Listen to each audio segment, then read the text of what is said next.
A warm welcome to Diplomatic Channel. I'm Amarachi Ubani.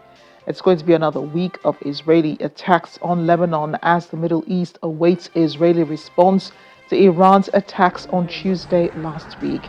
Iran launched at least 180 missiles at Israel, the latest in a series of rapidly escalating attacks between Israel and Iran and its allies that threaten to push the Middle East closer to a region-wide war. Israel said it intercepted many of the missiles and that the U.S. said destroyers assisted in Israel's defense. The 85-year-old Iranian Supreme Leader, the Ayatollah Ali Khamenei, during his address on Friday at prayers, his first in months, called the missile strikes a shining job by the country's armed forces. He also said the Hamas-led attack on southern Israel on October 7, 2023, was a legitimate action by the Palestinian people, and the Tuesday's missile barrage was based on international law, the country's law, and Islamic beliefs. Israeli Defense Minister Yoav Gallant on Sunday visited an Israeli Air Force base in the country's south, which the army said was targeted in Tuesday's attack. He said the Iranians did not even scratch the capabilities of the Air Force. No squadron has been damaged. No plane has been damaged. There is no runway that doesn't allow takeoff. And there is no damage to our continuity. Whoever thinks that by trying to harm Israel, they will deter us from reacting, they only need to look at what is happening in Gaza and Beirut. His words. Gallant says Israel will retaliate the attacks in its way, time, and place of choosing. In the meantime, family members of Israeli hostages held in Gaza continue to call attention to the plight of their loved ones. On Sunday, they chanted and held aloft placards featuring photographs of the hostages, with others depicting Israeli Prime Minister Benjamin Netanyahu and his ministers. The families have often accused Mr. Netanyahu of sacrificing their loved ones by insisting on the continuation of military operations in Gaza, and are now voicing similar concern over Israel's military escalation with Lebanon-based Hezbollah. Joining us now is former Nigerian ambassador to Lebanon and presently permanent observer of the OIC to the United Nations, Ambassador Hameed Opeloyeru. He joins me from New York. Ambassador, thank you for joining us on the program today. Thank you very much, and good evening to esteemed viewers. We're just at the anniversary of the Hamas attacks on Israel, the date being October 7, as the people of Israel remember the horrors of that day, not just the airstrikes, but also the kidnappings, the taking of innocent civilians hostage. Do you think that those who are still in Hamas captivity, is there any hope that they can be rescued alive?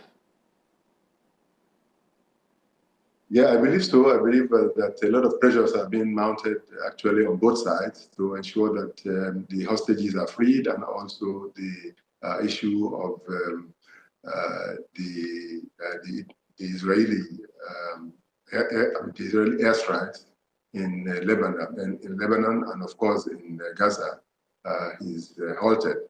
There are so many.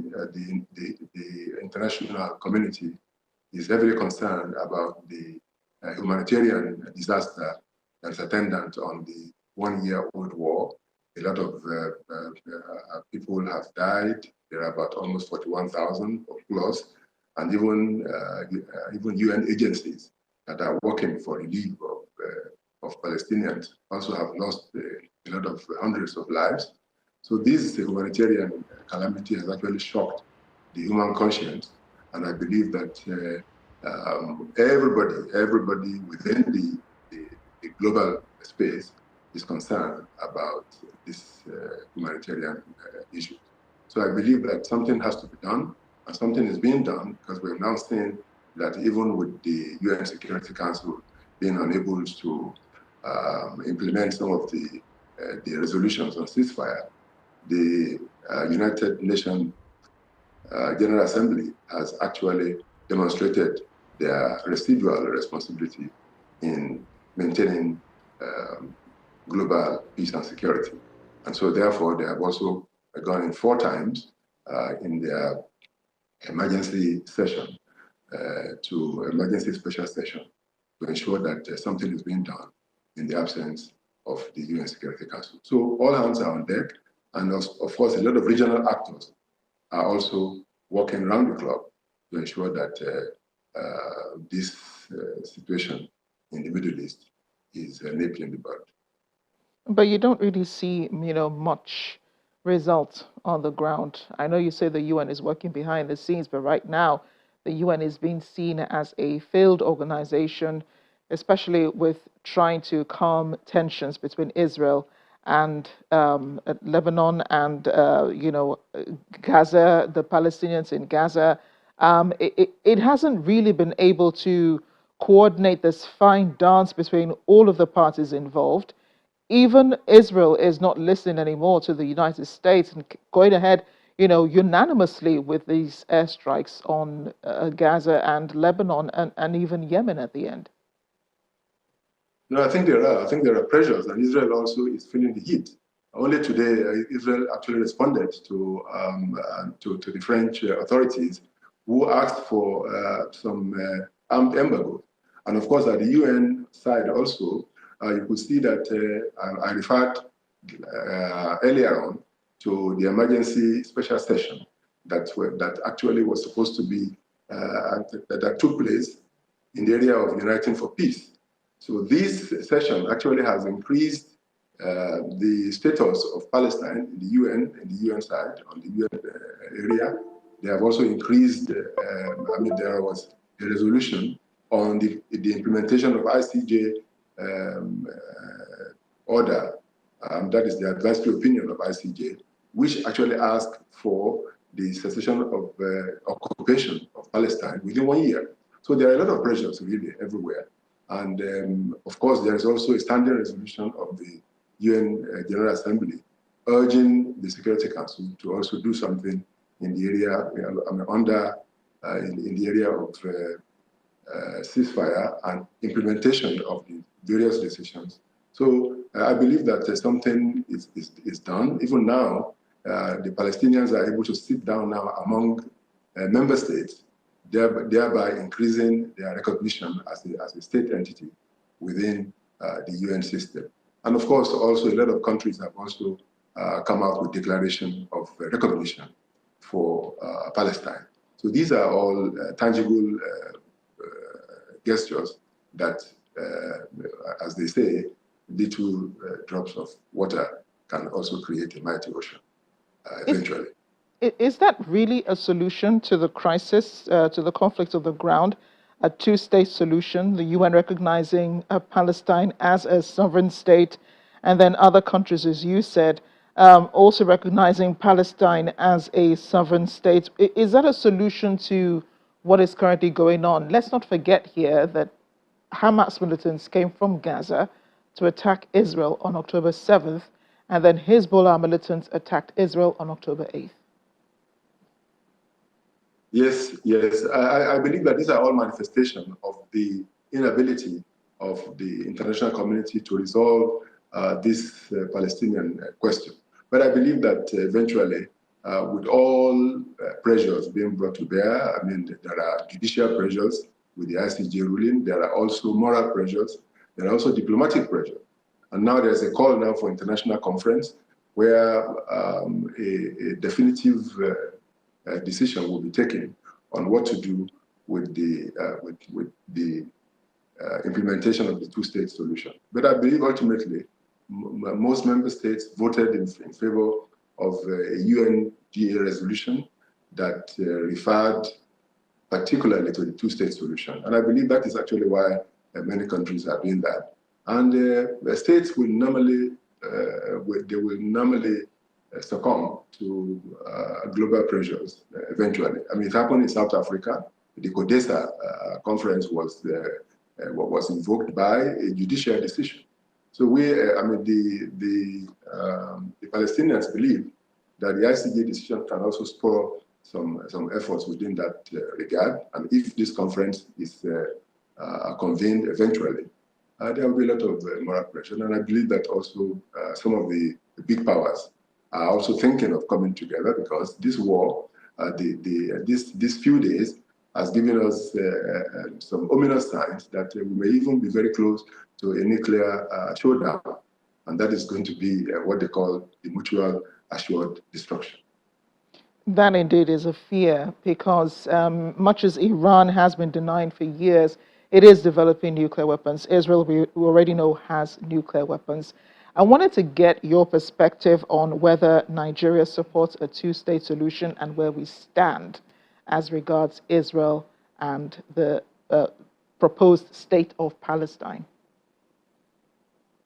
Oh yes, I mean Nigeria traditionally supports all the measures that have been taken by the non-aligned movement, by the OIC, by the African Union, and then of course Nigeria even is a member of the Arab League OIC Extraordinary Summit Committee that is tasked with the role of ensuring the implementation of the two-state solution, and also to bring about the humanitarian succor for the Palestinians in Gaza. So Nigeria actually is part of the entire global decision. And each time Nigeria votes, from the voting pattern, Nigeria has always voted in favor of the two-state solution. And of course, most of the African Union members, and indeed even the European Union members, are now voting for the two-state solution. So I believe that it's going to be very sooner than later. This is a really interesting perspective, that you bring to this, because we hardly see the reaction of African countries to problems happening outside of Africa. And I haven't really seen any correspondence, from the Minister of Foreign Affairs regarding the current conflict that's going on in the Middle East. So what is Nigeria's position in this crisis, in this current conflict that's going on between Israel against the Hamas militants, against Hezbollah fighters? Because Israel is not against any country, it's not against any nation. Its aim is to fight the militants, at least that's what the government says. Yeah, I believe Nigeria, like many other countries, believe that the crux of the matter actually is finding a solution to the age-long problem of the Palestinians. I mean, this solution dates from even the creation of the UN itself. It's the oldest crisis that the UN has not been able to at least resolve. But then for Nigeria, I believe Nigeria had to sever its relations one time with Israel just because of the call by Egypt, who came to the African Union. And the African Union at that time, OAU, they took a collective decision to also put in that diplomatic pressure.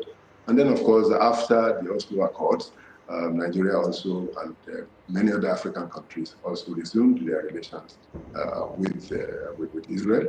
So Nigeria has been very responsible in complying with regional collective measures that are taken, not because, of course, we want to maintain good relations with Israel, but also we also want to maintain good relations with Palestine. And of course, Palestine issue is about self-determination, it's about people's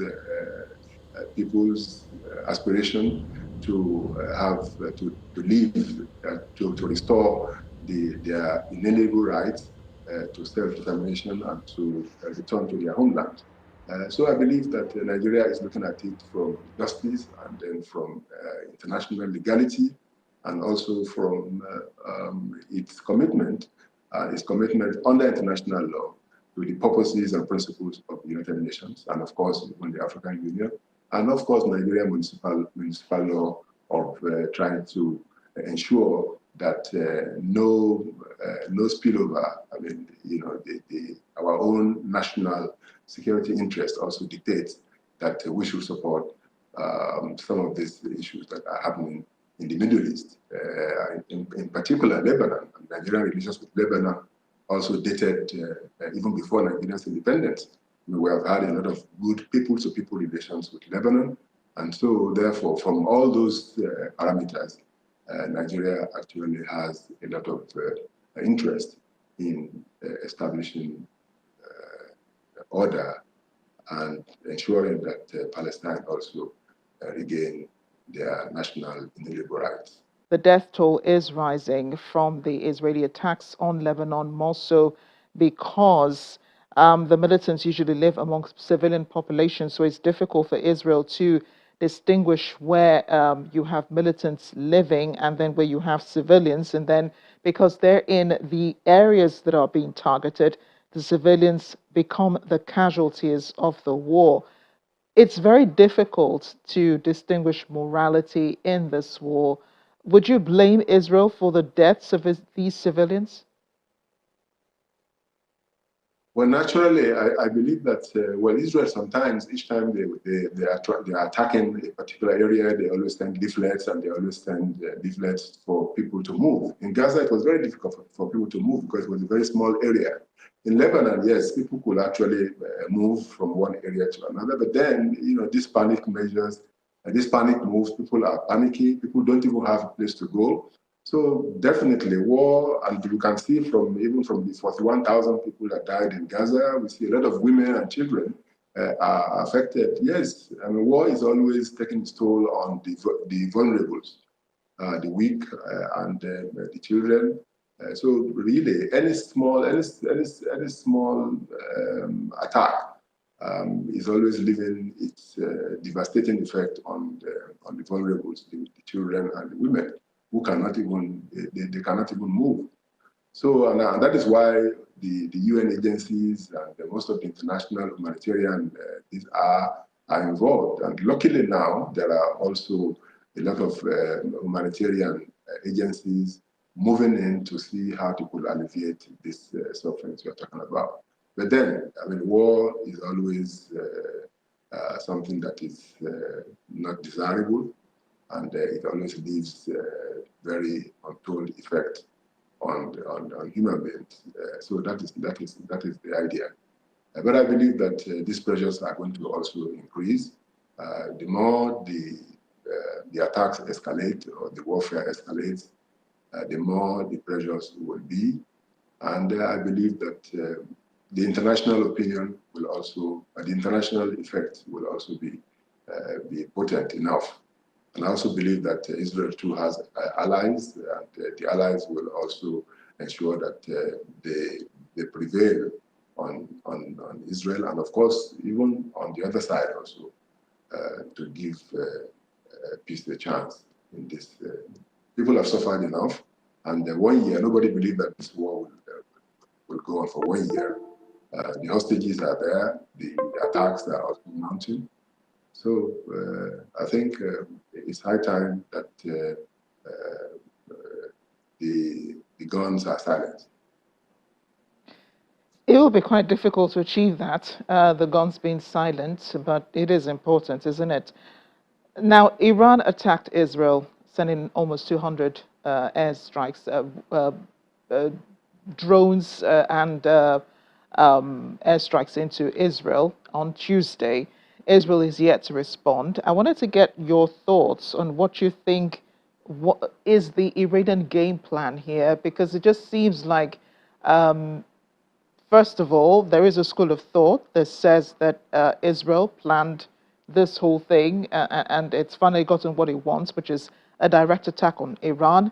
There's also another school of thought that says that Iran also may have masterminded this whole thing and then getting its own access to Israel.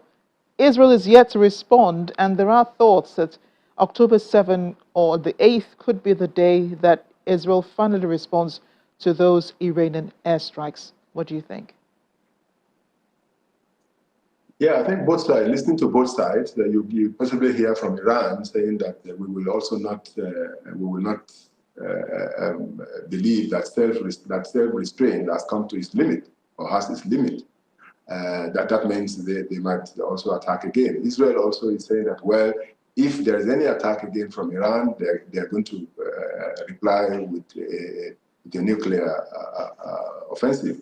So therefore, both sides are saying that they are ready to attack. But of course, I think this is what you normally hear in the when people are talking about military confrontation.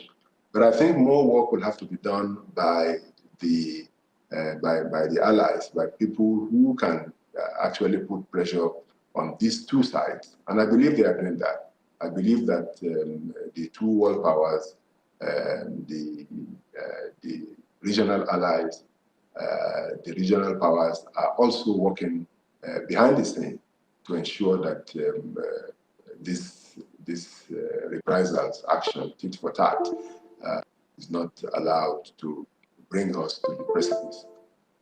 What is the OIC doing about this? I know that you say the Arab allies are working behind the scenes. Saudi Arabia is quietly watching. Qatar had a summit last week where they also discussed what was going on in the Middle East. We really haven't heard much from any of these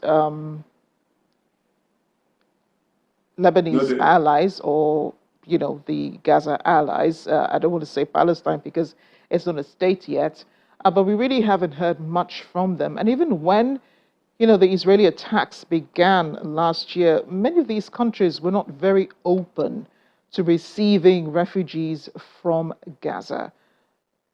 What do you think is going on? And what exactly is the OIC doing about this? Well, I think there are a lot of institutional measures that have been put in place, even by the OIC, in terms of funding, in terms of humanitarian coordination. Of course, you mentioned Qatar. You also Saudi Arabia has the King Salman Center for relief. The United Arab Emirates also have used a lot of the regional corridors.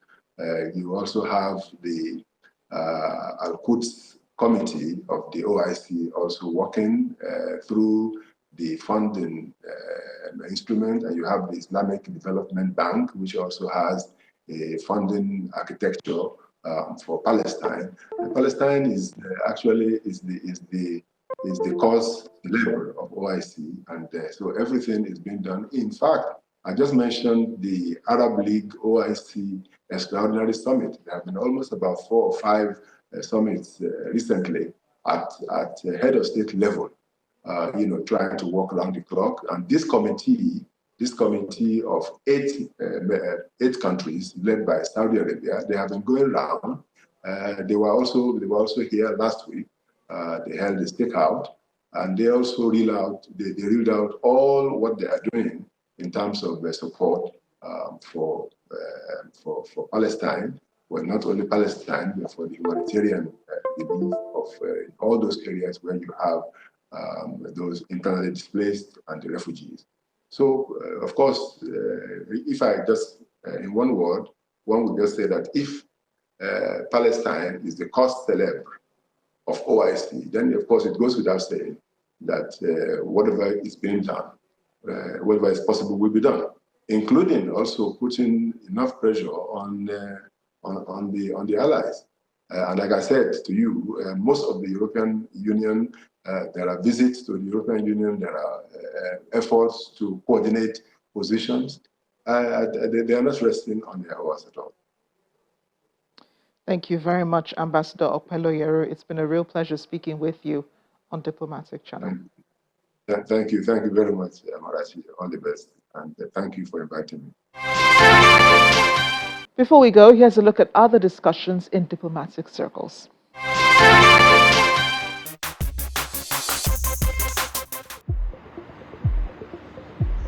The federal government of Nigeria has begun evacuation procedures for Nigerians living in Lebanon following the escalating conflict between Israel and Hezbollah. According to a statement by the Ministry of Foreign Affairs, the ministry, in coordination with the Presidency, the National Emergency Management Agency, the Nigerian Immigration Service, Nigerians in Diaspora Commission, and other relevant bodies to ensure the safe return of Nigerians from Lebanon. The statement says the embassy in Beirut has been issuing several advisories since the conflict started for citizens to stay indoors and follow local authorities' instructions, as well as appeal to those who have not registered with the embassy to do so through the email info@mfa.gov.ng.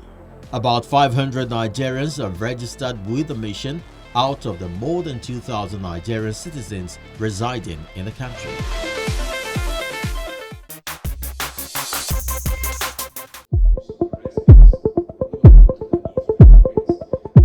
The United Nations Refugee Chief Filippo Grandi says many strikes on Lebanon had violated international humanitarian law in apparent reference to Israel's bombardment of large parts of the country. Mr. Grandi was in Lebanon as it struggles to cope with the displacement of more than 1.2 million people as a result of an expanded Israeli air and ground assault that it says is targeting Iran-backed Hezbollah.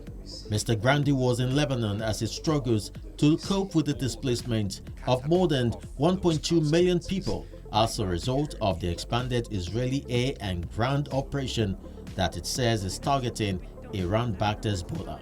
We'll do everything possible with the humanitarian agencies, including mine. But we do need a ceasefire very quickly. We do need the calls for the ceasefire that the Secretary General, that many states have made to the parties to this conflict, just like in Gaza. Tomorrow is the anniversary of the attack that started this phase of the conflict. It's important that these ceasefire calls are heeded.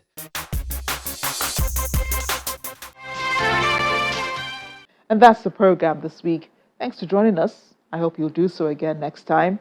I'm Amarachi Ubani. Bye for now.